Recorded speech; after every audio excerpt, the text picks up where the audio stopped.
Want to make a podcast? Spotify's got a platform that lets you make one super easily, then distribute it everywhere and even earn money, all in one place for free. It's called Spotify for Podcasters, and here's how it works.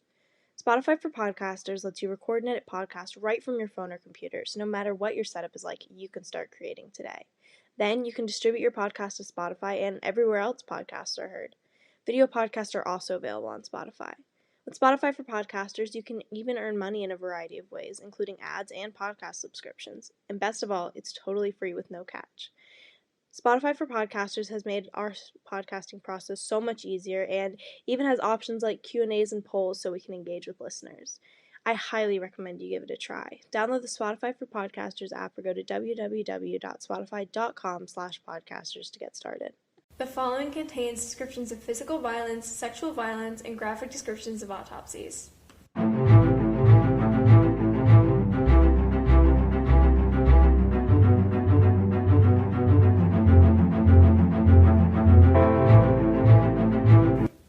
Hi listeners, this is TGIC episode 17. I'm Jillian. And I'm Izzy. Today we will be covering the unsolved murder of Lauren Agee. We are super excited because this is a fan-recommended episode, so thank you so much, Katniss, for recommending this case. Remember, we really want people to recommend cases. Like, we love covering cases that fans recommend. Like, it makes it just so much more special. So. Yeah, like, I don't know, it's a cool way to engage with our listeners because you guys are telling us what you like to see in our podcast, and we can really give back. So remember, if you want to recommend a case, there's a Google form that is linked under the contact information tab of our website, and our website's kind of linked on everything. So. Yeah, it's literally on everything. Our Instagram, also it's on our blog. So I know no one looks at our blog, but if you ever decide to, our website's linked there. So let's just get started with this episode. Lauren Taylor Agee was born on August 19th of 1993 in Biloxi, Mississippi. I think that's how you say that. Yeah. She attended and graduated Hendersonville. That's a lot. That's a mouthful. I always think it's so funny when they have like something that had like, I don't know, like I feel like it'd be like Henderville or like Henderson. Like Hendersonville's a lot. Hendersonville's a lot of consonants and vowels. That's very extra. Yes. So she graduated from Hendersonville High School in Tennessee, and she was really passionate about dance and music, and she was actually on her high school dance team. So I think dance team's like cheerleading, but like I wish we had more a dance team. That sounds so much more interesting. Like kind of like color guard. Are you a dancer? No. I'm so uncoordinated. It's really bad. Like I used to take hip hop classes and I was always like 2 beats behind everyone else. Like there are videos of me on our like family laptop of me like dancing 2 beats behind everyone at a concert. You guys hopefully will never have to see this. Let's hope that if I ever get famous, these don't get leaked. But I was unintentionally put into musical theater this year. Oh, and Jesus. Because we're an online school, we don't actually dance like IRL. So we were dancing like we had to watch a video, learn to dance, and then record ourselves dancing.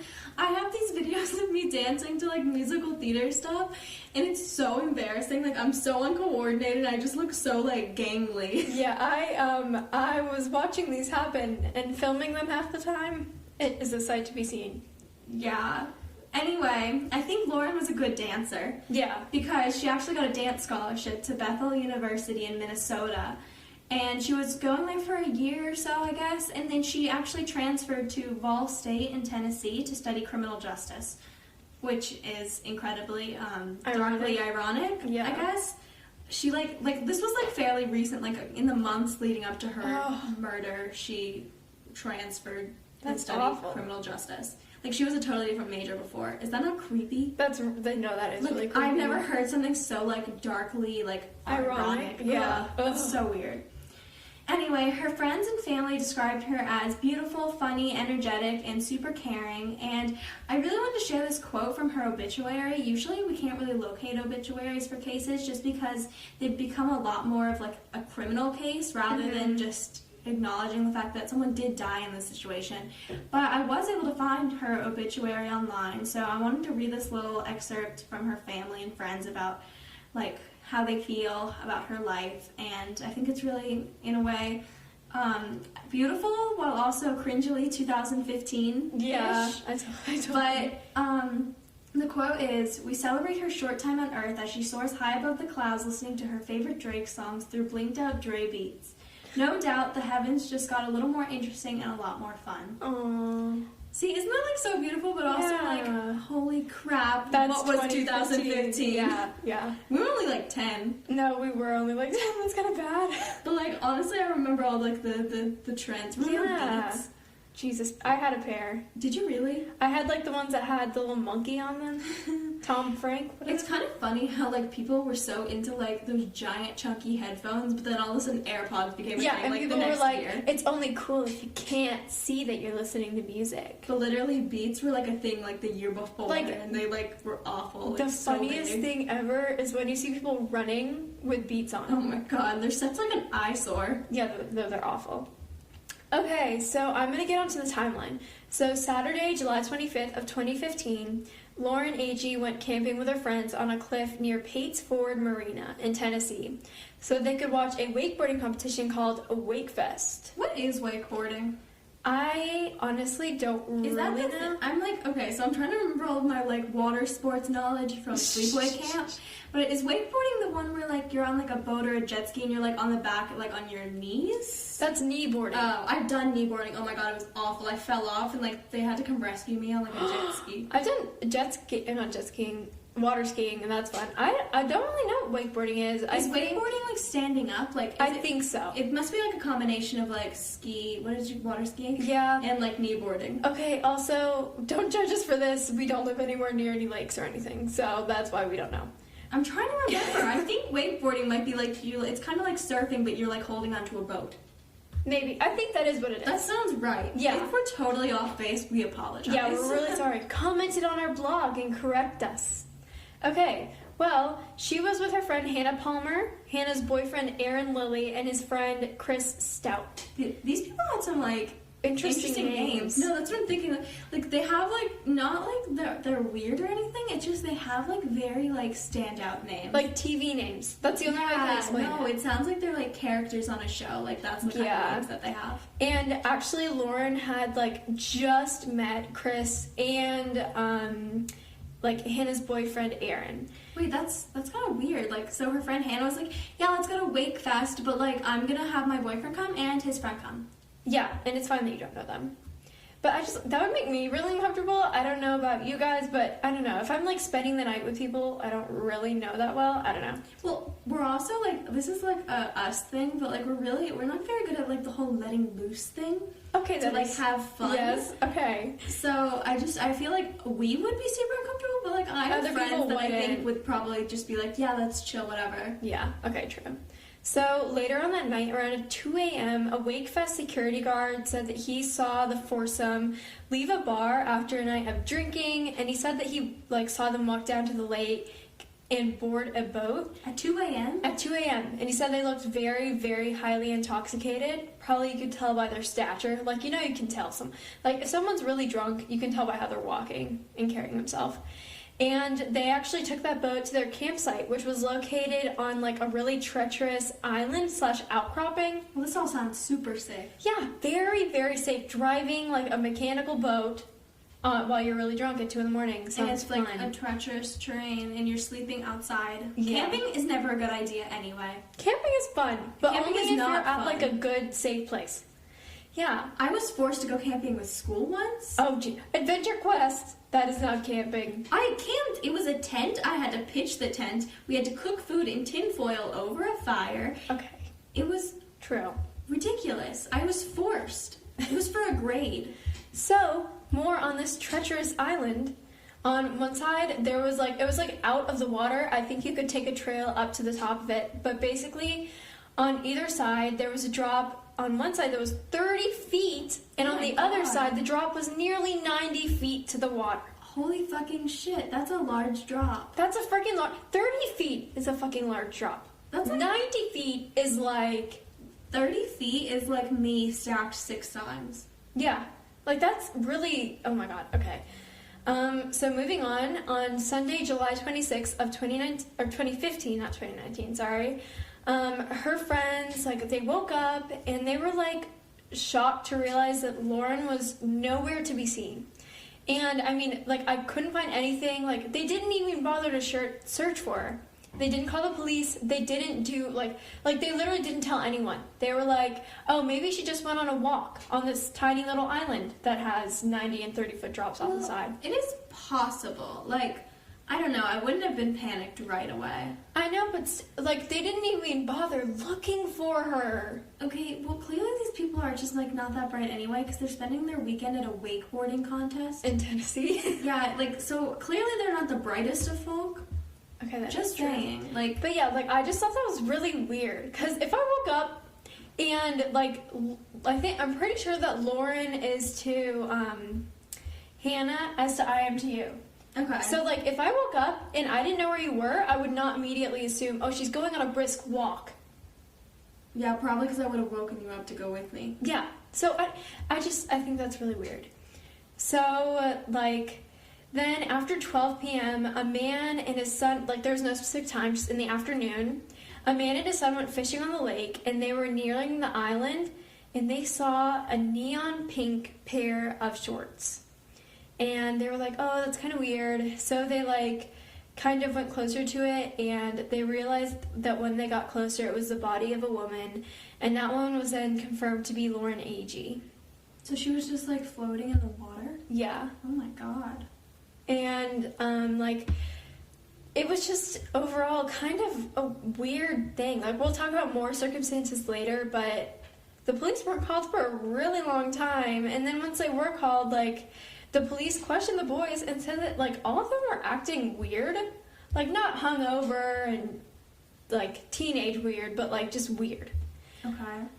Okay, so I'm now going to talk about the weeks and the months following the incident. So the police actually quickly determined that there was no evidence of foul play, and they didn't even, like, truly investigate as thoroughly as I think they should have, and I think that everybody believes that they should have because of this and because they determined this so quickly.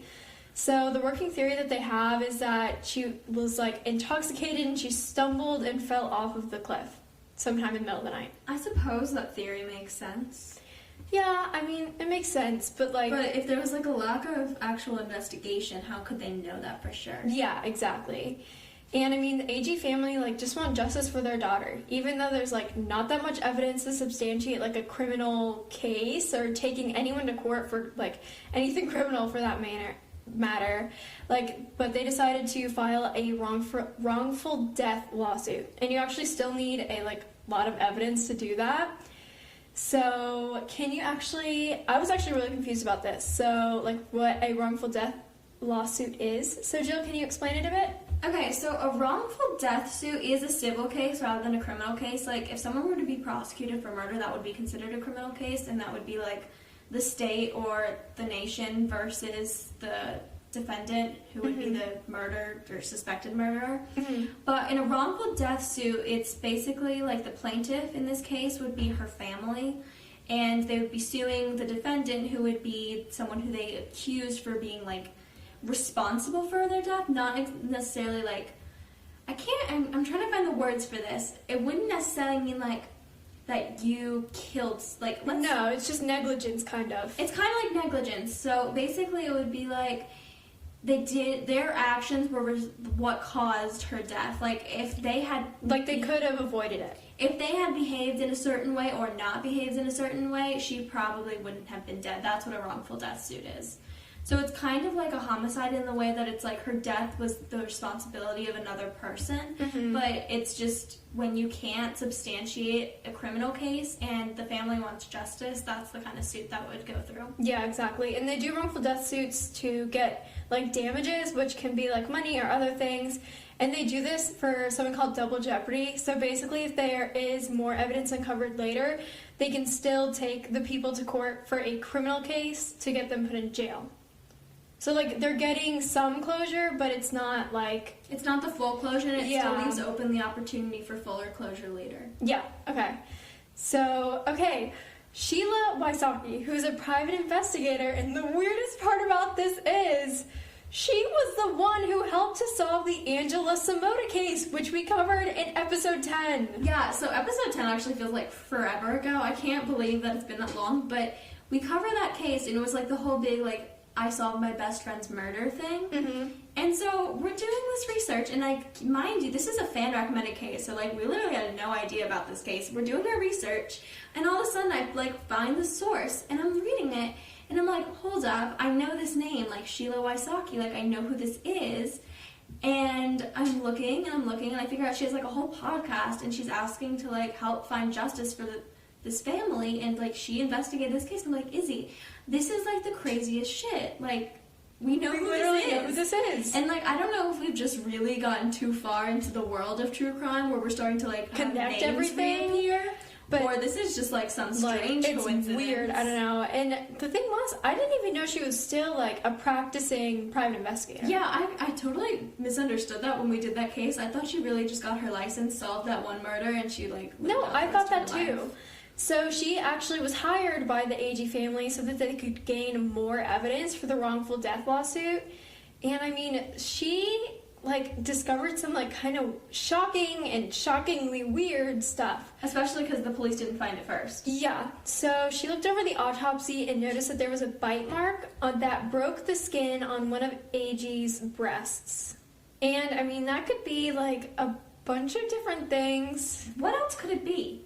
No, I mean, not like in terms of that, but like it could be caught, like it doesn't necessarily have to be involved in how she died.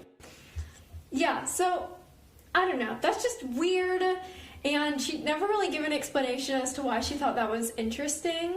But like, it was, I assume they figured out if it was a human bite, right? Or like an it was a human bite. Okay. It was a human bite. Well, she was in like the wilderness. She was, but it was human. Okay. And she also looked over it, and she believed that there was evidence of strangulation. Like someone had held Agee down by her throat, or like held her up, or just like grabbed onto her throat in a way that would cause damage. Okay. And this is weird. This could mean that there was foul play involved.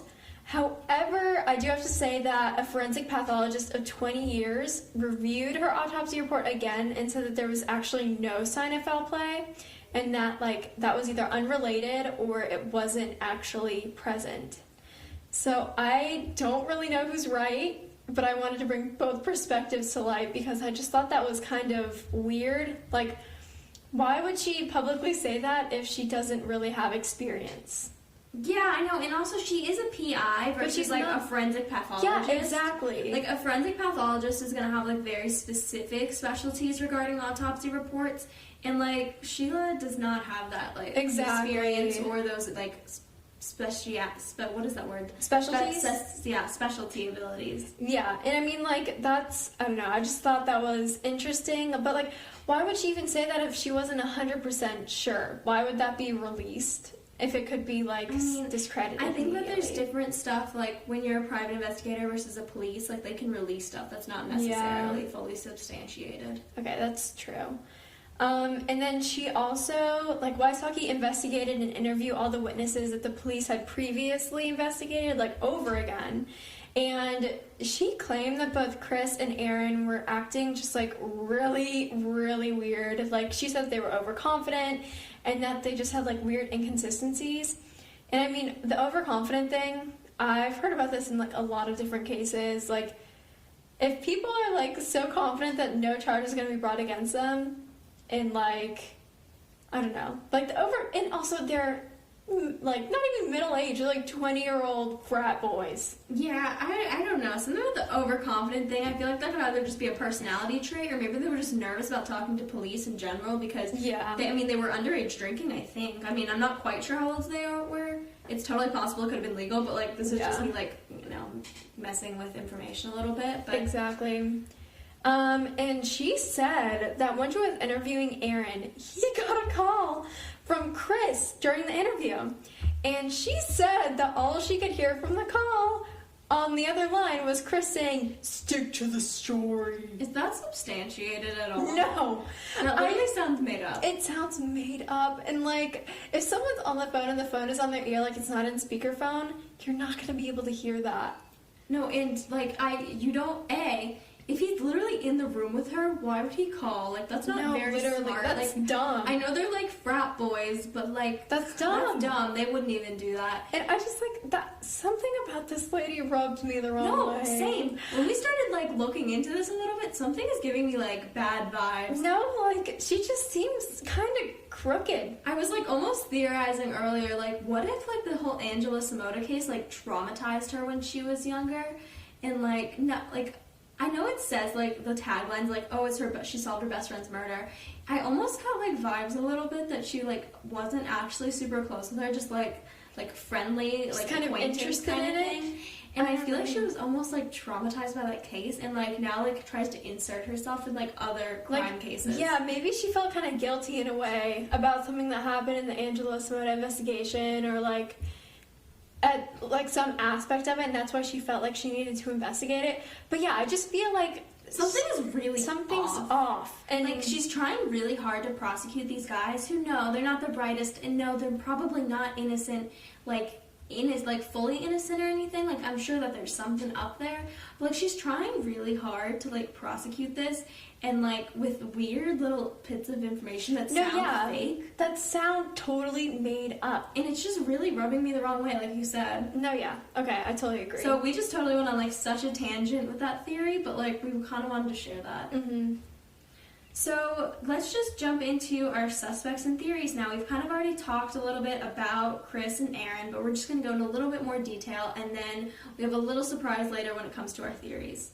So Chris Stout was one of the people she went camping with, and again, she didn't know him, and this wasn't even her friend's boyfriend. This was her boyfriend's friend. Okay. So like that's kind of even like a longer link away, and it's a little weird. This part is always gonna like rub me the wrong way. It's just super strange. But the man and his son who had found her body said that on the way out there, they saw two boys in a canoe hanging onto like a houseboat, waiting and looking like directly at where her body was. What? Yeah. So isn't that like super strange? Like literally just picture them like in a boat, like just kind of staying in the same place, looking right at the spot where her body was. And she was wearing neon pink shorts too, like it would be pretty obvious. Yeah. So, and then apparently they didn't seem panicked or anything, like there was no weird signs at all. But then when they were coming back after like finding her body, they were like screaming, "Our friend's missing! Our friend's missing!" And like this guy was like, "This seems really staged." I mean, that does seem really staged. Like there's nothing that could really change that. Who like acts like that weird, and then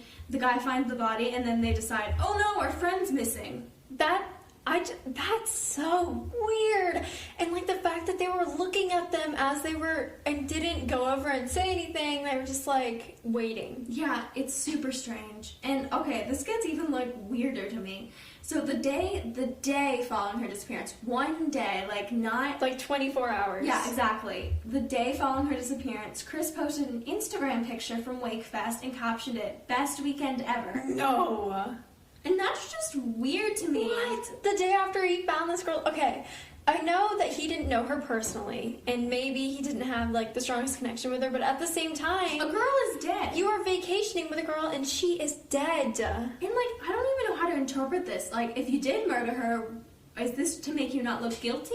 Or if this was an accident, like, are you just that insensitive? Like, I'm so confused on this. Like, that's just What does this even mean? I don't know how to interpret like, it's so sus. I don't even know how to explain it. Bad vibes. Mm-hmm. Okay, so now I'm going to get on to Aaron Lilly, who was Lauren's friend's boyfriend. So he was the other guy that she went camping with, and Lauren didn't know him very well. And that's just suspicious kind of anyway. Yeah, no, I don't know, something gives me weird vibes up going, like, I keep saying vibes, it's so annoying. Weird vibes? I kind of hate that I keep saying vibes, but it's, like, weird, like, I wouldn't want to go on a trip with someone I didn't know. Yeah, no, that's the same with me. But I guess if, like, her friend was there, her, like, close friend, and she trusted them, like, I wouldn't see a reason not to trust them, you know? Yeah, and, like, actually, I thought this was really important to add. He actually has a history of abusive relationships, and two of his previous girlfriends came out and stated that he was abusive both physically and mentally, including Hannah Palmer, which was his current girlfriend then. Oh my god. So that's just like, I don't know, that's just really not good, because now you know that he has violent tendencies. Yeah. And I mean, with a lot of murderers or rapists, see that in their past, and that's kind of interesting too. It's just weird. It's like a weird little fact. Like, it's like the Instagram picture. Like, I don't know what to do with that. That could be so unrelated. Like, he could just be like an abusive asshole, or he literally could be a murderer. Yeah, exactly. And we just don't know. I know, and like both of these guys just seem so odd to me. Like, it's just, you don't know. They could have snapped. They could have done something they regretted and had to get rid of the evidence. Like, I don't know. It was just... Yeah, I don't know. I don't know. So let's go into theories. So we really wanted to change it up a bit today. So Izzy and I did not talk about like what we actually think happened in this case with each other beforehand. And we're going to like share individually what we think happened. We were kind of feeling like we're in a little bit of a podcast rut, and we like wanted to change it up a little bit. Yeah. So we're just going to like, we didn't talk about this whatsoever. Like, we talked about how suspicious these guys were. We talked about like the process and the timeline. But we have not said at all like what we actually think happened in this case, so we're just going to do that right now and like react to each other, so that's kind of exciting. So yeah. Izzy, you want to go first? Okay, so my personal theory about this case is that, okay, they came home, or not home, they came back to the camping site and they were all drunk. And like, Lauren, I don't know how any of these people take alcohol, I don't know necessarily how drunk any of them were, but personally, and also another thing is they never like talked about if she had any signs of rape or sexual assault. Yeah. Which I found kind of interesting because... Well, the bite thing is a little bit sexually assaulty. So, coming from a place where I don't really know about that background, I personally think that something happened, like maybe one of the guys got like too touchy on her or like sexually assaulted her. And I mean, obviously that's like not good, and she didn't like, I don't even know how to phrase this, but like I think something happened in terms of sexual assault or rape, and they either felt bad about it or she got really mad and angry. And I think maybe it's possible that they wanted to get rid of her and make sure that it didn't come back to them. That makes sense, because I could see that, like, you're a college kid, this situation's gonna mess you up, like, as it should, like, it should mess up your reputation. Yeah. But they decided to, I don't know, take matters into their own hands and act like crazy psychopaths. And I mean, they're in an environment where it's easy to make something seem like an accident. You know what I mean? They're on this giant island that has big drop-offs. They could, and she was intoxicated, like, they could literally push her, and it would be like... It could be totally, like, seen as an accident, like it was. Mm-hmm. I don't know. That's something that I feel like could potentially happen, but I really don't know with this case. Like, I feel like there could be so many different reasons for what happened. So I have a bit of a different theory than you, because I'm excited, because I was a little worried you were going to, like, say my theory, and then we would have nothing else to talk about, but... Sorry, I just like had to burp in my mouth and had to pause. Please cut this out. Okay, so my theory is actually that they came back to the campsite at like 2 a.m. or whatever. They were all really drunk.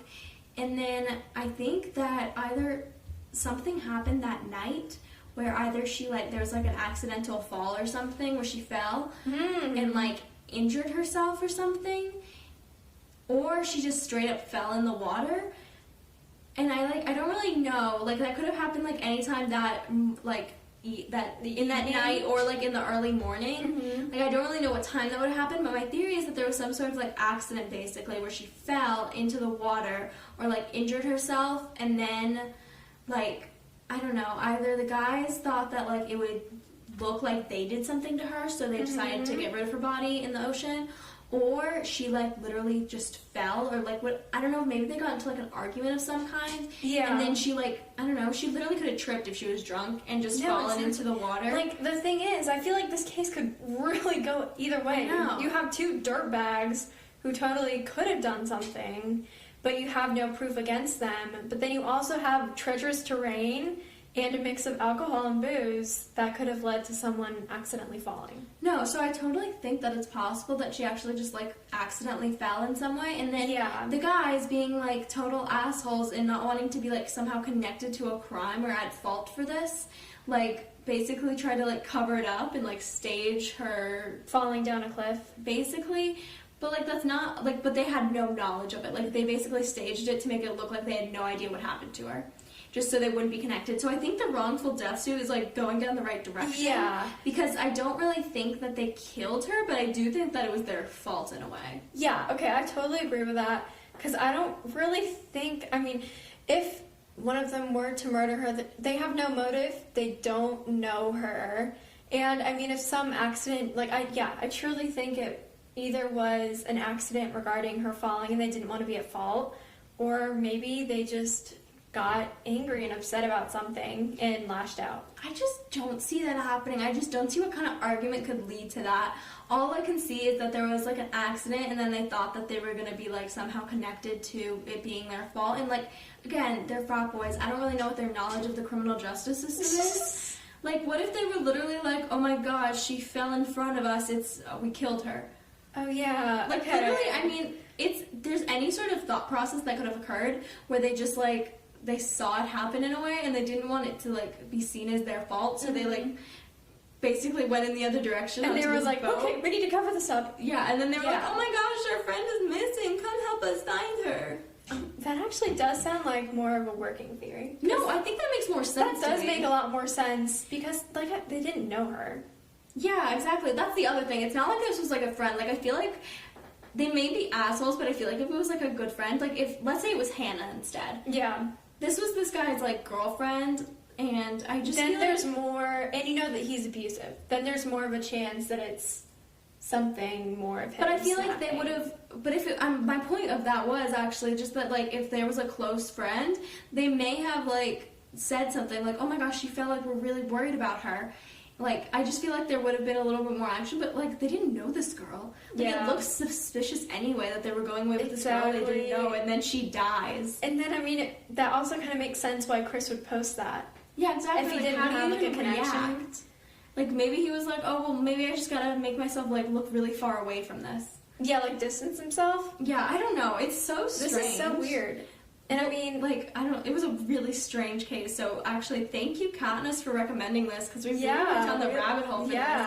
Please recommend cases, we love your recommendations. Please do, it makes it so much more fun to research. I know, and like, it's just, I don't know, it helps us a little bit, because sometimes we're like, stuck a little bit, and we'll do really similar cases, and it's such a weird thing to like, find cases, especially, like, I'd never heard of this case beforehand. No, I hadn't either. So, you guys, like, if you know true crime cases, tell us to look into them, please. And if you have a connection to any either, then just let us know. Let us know.